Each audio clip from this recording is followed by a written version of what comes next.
5 golongan yang akan menyesal di hari kiamat. 1. Orang kafir. Mereka yang paling merasakan penyesalan di hari kiamat adalah orang-orang kafir. Allah Subhanahu wa Ta'ala berfirman dalam Al-Quran, "Sesungguhnya kami telah memperingatkan kepadamu, hai orang kafir, siksa yang dekat pada hari manusia melihat apa yang telah diperbuat oleh kedua tangannya." Dan orang kafir berkata, "Alangkah baiknya sekiranya aku dahulu adalah tanah." Quran Surat An-Naba ayat 40. 2. Orang yang tak mengikuti sunnah Nabi. Golongan lain yang akan menyesal adalah mereka yang tidak mengikuti sunnah Nabi Muhammad SAW.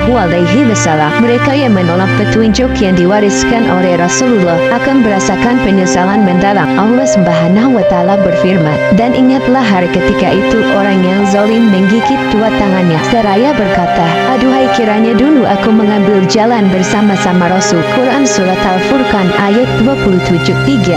Orang yang salah memilih pemimpin. Di antara mereka yang akan merasakan penyesalan adalah orang-orang yang memilih pemimpin yang zalim dan durhaka kepada Allah Subhanahu wa Ta'ala. Allah Subhanahu wa Ta'ala berfirman, pada hari ketika muka mereka dibolak-balikan dalam neraka, mereka berkata, alangkah baiknya andai kata kami taat kepada Allah dan taat pula kepada Rasul. Dan mereka berkata, ya Tuhan kami, sesungguhnya kami telah menaati pemimpin-pemimpin dan pembesar-pembesar kami, lalu mereka menyesatkan kami dari jalan yang benar. Quran Surat Al-Ahzab ayat 66-67. 4.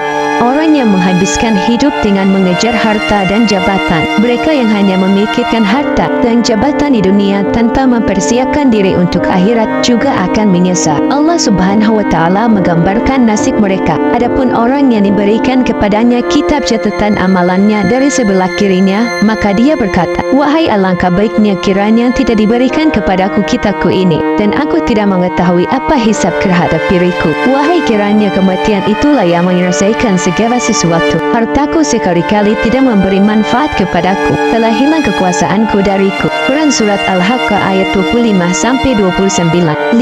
Orang yang salah memilih tempat. Terakhir, orang-orang yang akan menyesal di hari kiamat adalah mereka yang salah dalam memilih teman. Allah Subhanahu wa Ta'ala berfirman, kecelakaan besarlah bagiku kiranya aku dulu tidak menjadikan si fulan itu teman akrabku. Sesungguhnya dia telah menyesatkan aku dari Al-Quran ketika Al-Quran itu telah datang kepadaku, dan adalah setan itu tidak mau menolong manusia. Quran Surat Al-Furqan ayat 28-29.